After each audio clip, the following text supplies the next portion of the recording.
प्रश्न है 40 मीटर ऊंचे मीनार के शिखर तथा आधार से एक प्रकाश स्तंभ के शिखर के उन्नयन कोण क्रमशः 30 डिग्री और 60 डिग्री है तथा प्रकाश स्तंभ की ऊंचाई ज्ञात कीजिए। देखो 40 मीटर ऊंची मीनार है, एक मीनार है, ये 40 मीटर ऊंची है, ठीक है। इसको ये 40 मीटर का इसने, इस 40 मीटर ऊंची मीनार के शिखर तथा आधार से, इसका शिखर ये है और इसका आधार ये है, ठीक है। पहले शिखर का है बाद में आधार का है, पहले शिखर तथा आधार से का है तो पहले शिखर का है फिर बाद में आधार का है। से एक प्रकाश स्तंभ के शिखर के उन्नयन कोण, अब प्रकाश स्तंभ के शिखर के उन्नयन कोण लेना है, इसका मतलब प्रकाश उन्नयन कोण ऊपर की ओर होते हैं, तो प्रकाश स्तंभ इससे बड़ा है, इसको बड़ा कर देते हैं। ये रहा हमारा प्रकाश स्तंभ, ठीक है। इसके उन्नयन कोण क्रमशः पहले वाले का कितना कहा है 30 डिग्री, तो पहले शिखर का कहा था, तो ये लो 30 डिग्री यहां से,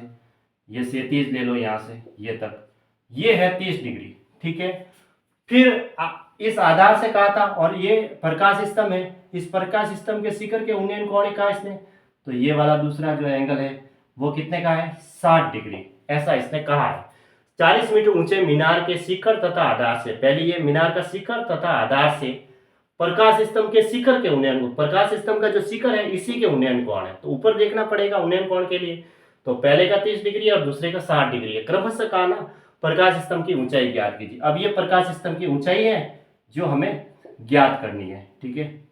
ये वाली यहां से यहां तक। देखो ऐसी स्थिति बनती है ना, जब भी ऐसी स्थिति बनती है हमारे सामने, तो एक डायरेक्ट तरीका ये है, ये वाला तरीका, अगर ये एक्स है और ये वाई है और हमें ये कैपिटल एच निकालनी है,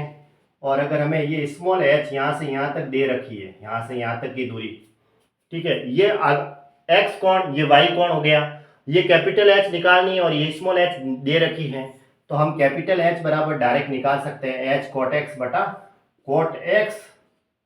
माइनस कॉट वाई, डायरेक्ट इस तरीके से हम निकाल सकते हैं। अगर कैपिटल एच निकालनी है तो भी निकाल सकते हैं, और कैपिटल एच दे रखी है और ये निकालनी है तो ये भी निकाल सकते हैं, ठीक है। अब हमारे पास ये दे रखी है और कैपिटल एच निकालनी है, तो एच की वैल्यू क्या है यहाँ पे 40, कॉट एक्स, एक्स है कॉट 30 बटा कॉट एक्स यानी कॉट 30 माइनस कॉट 60 डिग्री, ताकि हमारा एग्जाम में टाइम बचे। इस तरीके से डायरेक्ट हम निकालते हैं, तो 40 कॉट 30 की वैल्यू क्या होती है √3 बटा इसकी √3 माइनस 1 बटा √3, √3 देखो √3 नीचे एलसीएम आएगा तो ऊपर चला जाएगा, तो 40 गुणा 3 हो जाएगा, √3 को √3 से गुणा करेंगे तो 40 गुणा 3, और √3 को √3 से गुणा किया तो 3 में से 1 2, देखो √3 को √3 से गुणा करेंगे तो 3 हो जाएगा, क्योंकि ये नीचे से ऊपर जाएगा, 40 गुणा 3 हो जाएगा, और नीचे देखो √3 को √3 से गुणा किया 3 में से 1 गया 2, तो ये 20 बार कटा तो 20 दिया 60 मीटर आया, 60 मीटर इसका राइट आंसर हो गया, ये यानी कि ऑप्शन ए सही है। इस तरीके से करते हैं तो थोड़ा टाइम बच जाता है, ठीक है, इस तरीके से करते हैं तो, नहीं तो फिर हमें देखो पहले हम क्या करते हैं ये निकालेंगे, ठीक है, ये वाला एंगल लेंगे, फिर हम ये वाला एंगल लेंगे और दोनों में tan थीटा का फॉर्मूला अप्लाई करेंगे। जैसे अगर मैं tan 30 डिग्री लगाऊंगा और इसको मैं यहाँ से यहाँ तक x नाम दे देता हूँ, ठीक है, और यहाँ से यहाँ तक ये दूरी कितनी दे रखी है 40, क्योंकि ये 40 है तो ये भी 40 है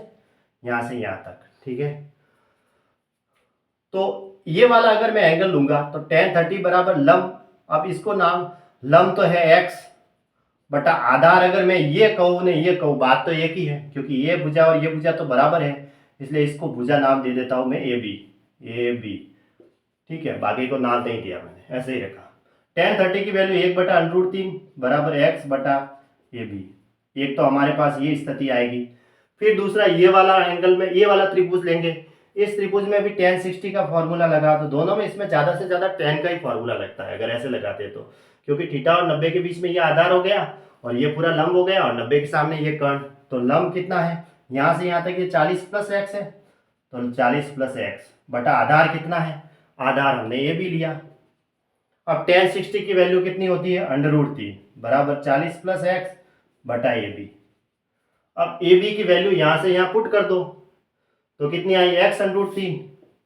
तो x √3 गुणा √3 बराबर 40 प्लस एक्स, यहाँ मैंने x √3 रखा तो x √3 को √3 से गुणा होगा